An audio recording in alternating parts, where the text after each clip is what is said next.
that serious. That's that shit. So if you gon' do it just like this. That's right, folks. We're back again, the Olympic Digest edition. My man with me, but I'm Robert Esme, aka the Speed Doctor. Over here, we have. I'm David Payne, Deep Payne TV. What's good? Appreciate everybody coming in, listening to the show. We've got another 24, 48 hours of the Olympics, and then it's a wrap. Then we'll switch into a different style of digest. But once again, guys, what about unbelievable Friday? All right. Yeah, it was. Let's kick it off with the women's 400 meter. You know, we gave some prediction. I believe mine was Miller, followed by I forgot my guy who put that up there, and Allyson Felix getting her gold medal, yes, tying her personal best that she did many years ago. Give me your thoughts.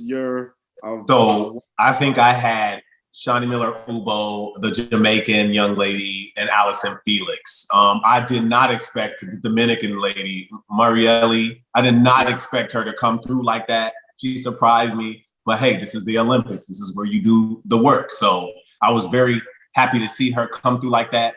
But I was very happy to see Allyson Felix come through. I was not really sure if she was going to be able to muster making the podium. And she was able to get a bronze medal. And also become, one of the most elite track and field athletes with the most medals outside of Carl Lewis. So congratulations to her. That's right. Yep.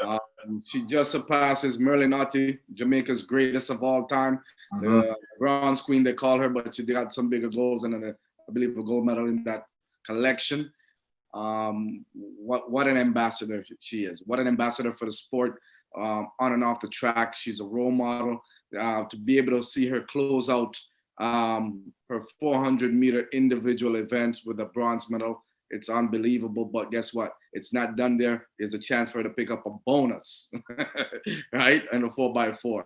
So that's exciting. But what a performance. I was worried about Miller from the 200-meter, what's going on with her knee.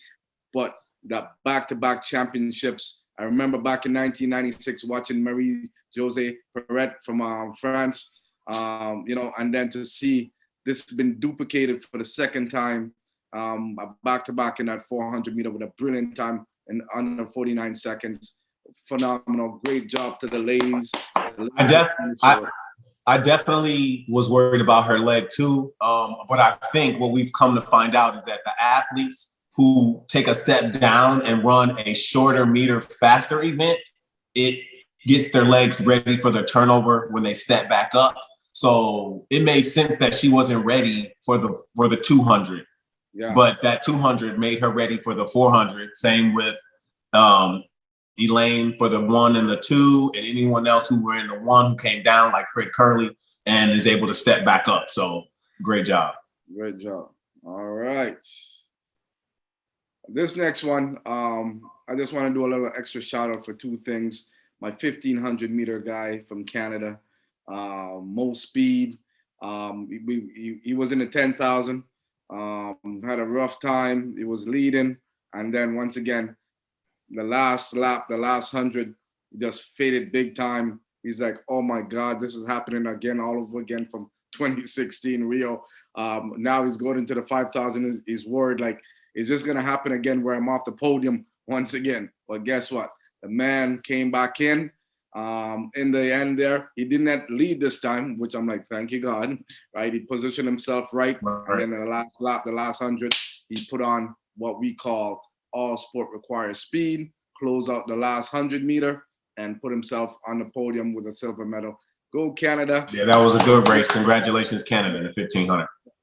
Thank you. I was a little bit disappointed this morning because I got up at 6:10, David, to watch like I usually do every morning. Right. And the track and field was supposed to start, and they moved the soccer, and soccer took over the track spot. Right. So, but guess what? It was worth it. We sacrificed, and we won the gold medal for the ladies soccer. Woo! Yeah, America, we didn't get it done this year. I think they cut our like 7-year win and we had to come home with the bronze medal. So we still did good. We're proud of you ladies, but congratulations to the Canadian soccer team. On this part, I'm going to do a special cheers for a couple of the Canadians that people may not know. And then you can do a couple cheers for the Americans that we may not know that we didn't get the coverage on. So I'm going to talk on race walking. You know, folks, I do a little bit of broadcasting for race walking in the stadium, and I brought the sexiness back to race walking. Yes, that's what I said. Race walking can be sexy if you put the right touches to it, right? You know how we do it, DP. Bring it back, brother. Yeah. I remember my guy, David Dunphy, at Harry Jerome, he's going around and I'm giving that analogy with some Shakira in the background and some Beyonce, the hips don't lie, and some African beats. And then you pick up speed and rhythm, but you got to make sure one foot's on the ground at all time. And I'm talking about his arm speed, his hip speed, the swag that he got going. The whole stadium stood up, 5,000 people watching race walking, excited, right? But to see after such a long time, this man came in and he pulled off believe it's a silver medal or bronze medal in the Olympics in race walking for Canada. Dunphy, race walking, hip speed, arm speed, foot speed, baby. Speed in everything, folks, speed in everything. Another big up shout out to my friend, well, not dear friend, but Damian Warner. He's been knocking on the door just like Andre DeGrasse for a while to get that medal. You know, watch the famous Eden and his wife dominated the Olympics in 2016. He knocked on the door. I think he finished with second or third. This time, he went in there. He broke the Olympic record at over 9,000 points. Boom, got the gold medal.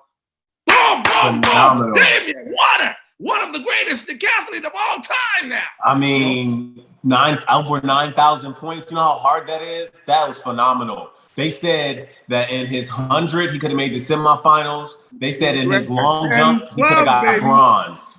That's right. That's crazy. I was hoping, remember we talked about the previous episode where I think Canada can win gold in the 4x1 if they can flush him out and have him ready and get him on the relay. I think maybe, I'm not sure what the conversation was happening behind the scene, but definitely if an athlete's in that situation, they should be part of the relay pool, especially with him ranking number 3 in the country for most of the year. Right. And then he came and performed during the games in that setting, right? To give him an opportunity to at least run one round and to show, hey, all those individual decathlon, heptathlon who's performing in 100 and stuff like that have an opportunity to showcase. Even in the 400. If you have one running world-class time, give them the opportunity. Exactly. Hey, I know you're the GOAT, but guess what? Take it up a lot of the notch, and here's a little bonus to get some medals. That's right. Right. So great job on that one. Hey, Canada. That was excellent decathlon. Not only all the medalists for Canada, I want to big up all the guys who work hard, sacrifice, go through a pandemic, and put it out there and deliver. Right? The unexpected guys, the unsung heroes. We love you. We appreciate you. You made also the Olympics enjoyable by watching your growth and your progress. So great job. Any Americans that so light on? I would like to give a shout out to a couple of Americans who they didn't really talk about as much. Specifically in the women's sprints. Aaliyah Hobbs and English Garner, y'all did a great job. I mean, to come back from almost not making the team at all and then to be on the relay team and to be able to get a medal, you know, when we had so much controversy with the men not getting around the track. So congratulations to the women's 4x1, Aaliyah and English Garner coming back, because I don't think anybody even realized that they were there in the beginning because they came later and they still came and showed out. And Aaliyah Hobbs actually almost didn't make the team. She false started and then they reinstated her into the finals. Then she didn't make the team. Then after Sha'Carri's incident, she got bumped up again. So to go through all those ups and downs and still be able to come to the track and do what you have to do and make it work, shout out to them and the ladies 4x100. And also, I'm just going to say, shout out to all the Americans who are actually Olympians who didn't get a medal, because it's extremely hard to do and doesn't mean you're not the greatest or at one point the greatest. it just didn't happen on that day. So don't give up. Continue to work hard. And we appreciate everything. Bring the medals home. Bring yourself some so we can congratulate you guys. Also, finish your year strong if you're still competing. There are still meets after this. So make your presence known and finish the year strong. World record can still happen. You can still beat the Olympic champion, the world champion. Guess what? You just won't be that champion of the 2020. Right. That's all I'm saying. Yes, I love it. Now, you remember last episode, DP, I talked about that the females 4x1, I said they probably run about 41. I knew you was going to say it. You were this close. It was like, but I said, you know what? I think they may have a little extra. I think they may have a little extra to dip under that 41, right? But guess what? Either one, I was on the money, off the money. I still had 41 or 2. Look, let me tell you. The reason why I don't think they ran, and this is nitpicking, but the reason why I don't think they ran 40.99, which they practically did. They ran 41.02.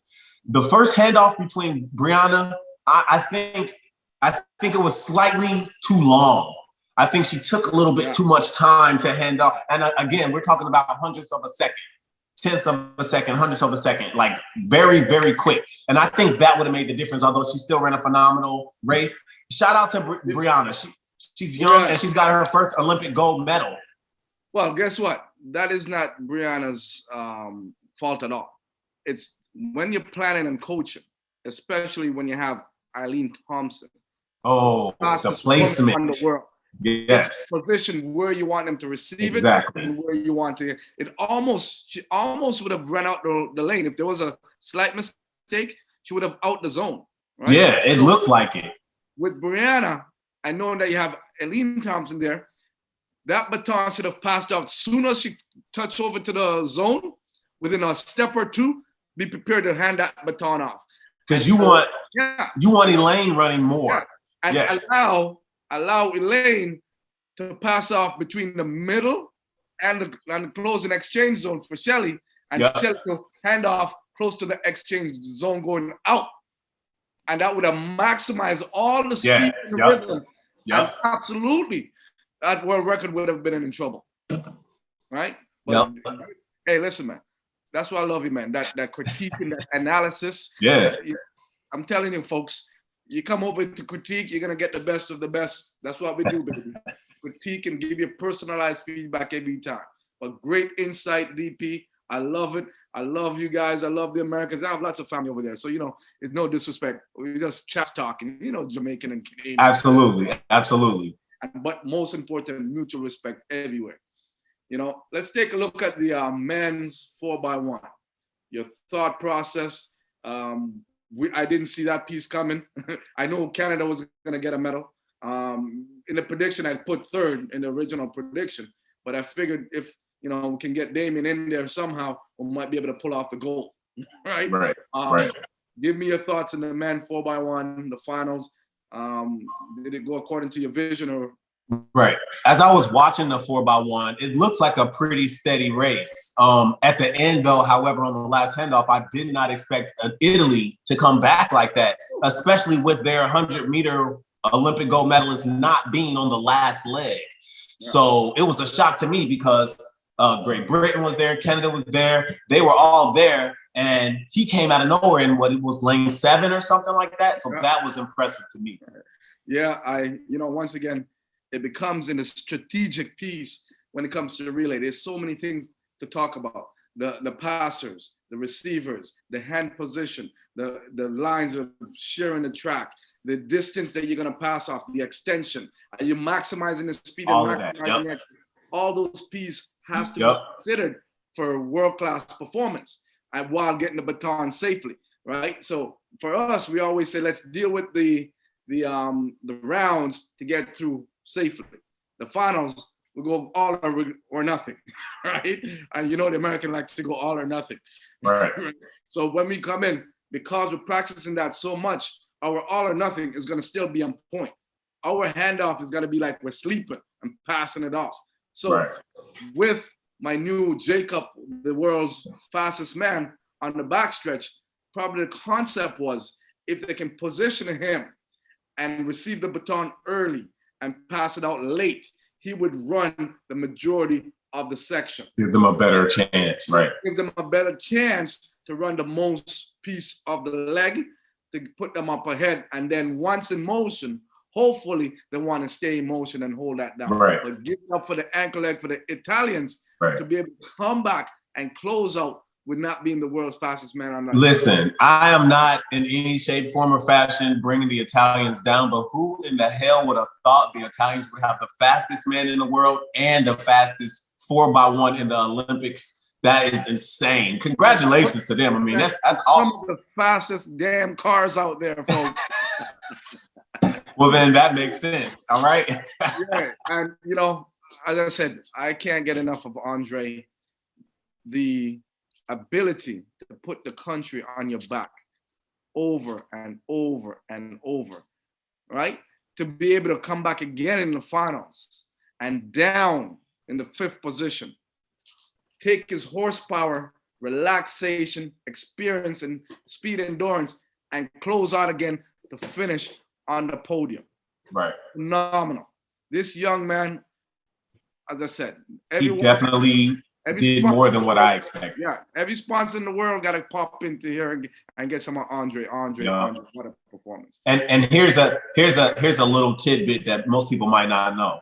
Andre DeGrasse is married to Nia Ali, who is the American previous silver medalist and world champion in the 100 meter hurdles. So they just recently had a baby. So you know that baby is about to be ridiculously awesome. But again, shout out to Andre DeGrasse. I didn't give him the credit he was due.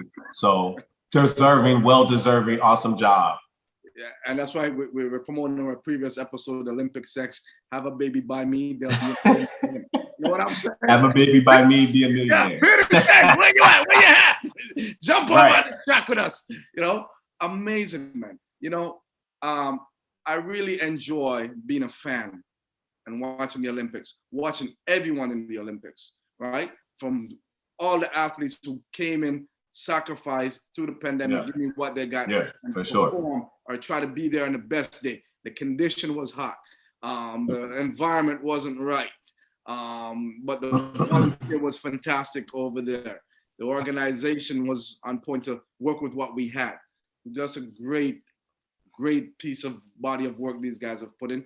And all the guys, once DP said, didn't make the podium, hold your head up like Tupac would say. It's still a season. It's still a season left. Go out there, like you said, go break a record. Go do a Kenny Harrison. Go show them that even though you wasn't on the team, you should have been. Yeah. And the world know who you are. So go out there. You got World Championship next year and go shine. Oregon is a beautiful place, beautiful trees, lots of fresh air. The track is fast. The ducks, them are out, you know. And yes, some of the mecca of the footwear world is out there. And yeah. And folks, I'm about to book my tickets for the whole family to get there on the last 4 or 5 days of the Olympics. And yes, Danny, we, and Fanark and DP will be broadcasting live. We will be there.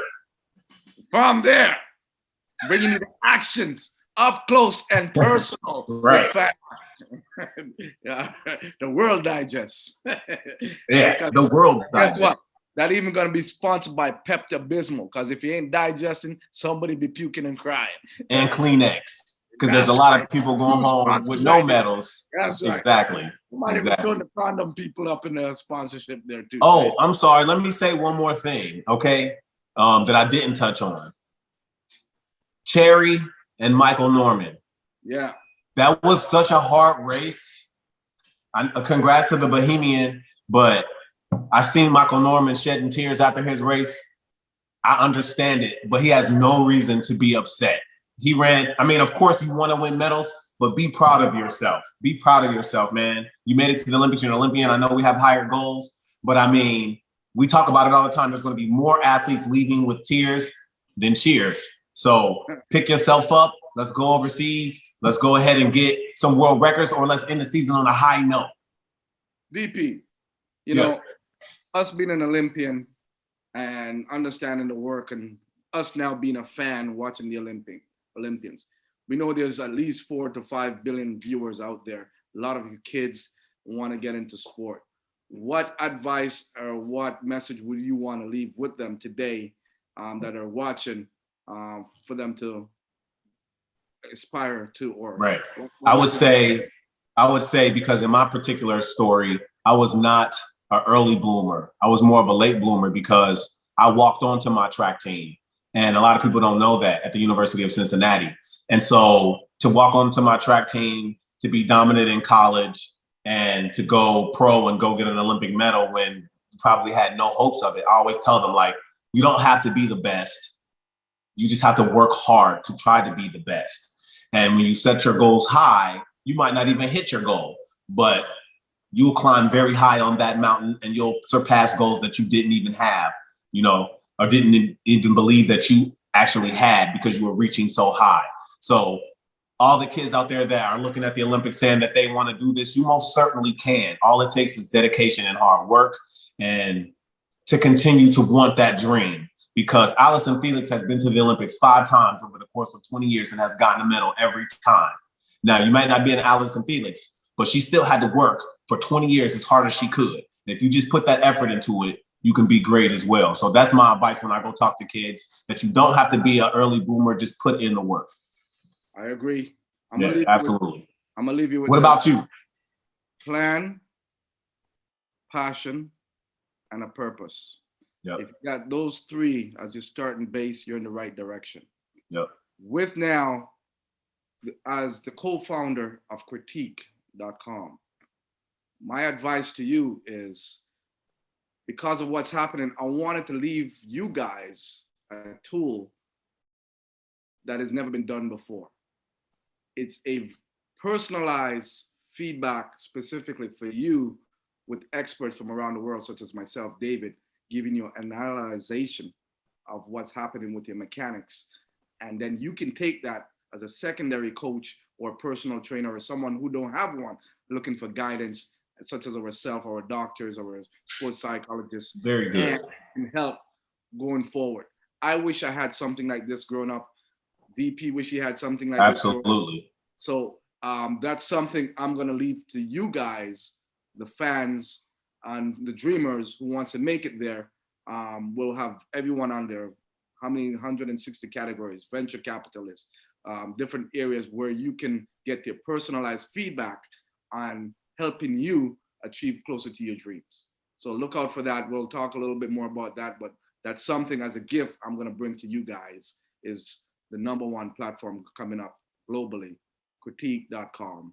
Get your personalized video critique by an expert that's verified. You're not going to get no fakes. You're not going to get nobody hasn't been verified and has accolade that you can trust, right? These are people who are experts in the field that can break it down for you in no time, and which is going to save you time, money, or an opportunity to open up doors. Very good. Very good. All right. So there you go. That's my gift to you guys. Good job, Rob. Good job.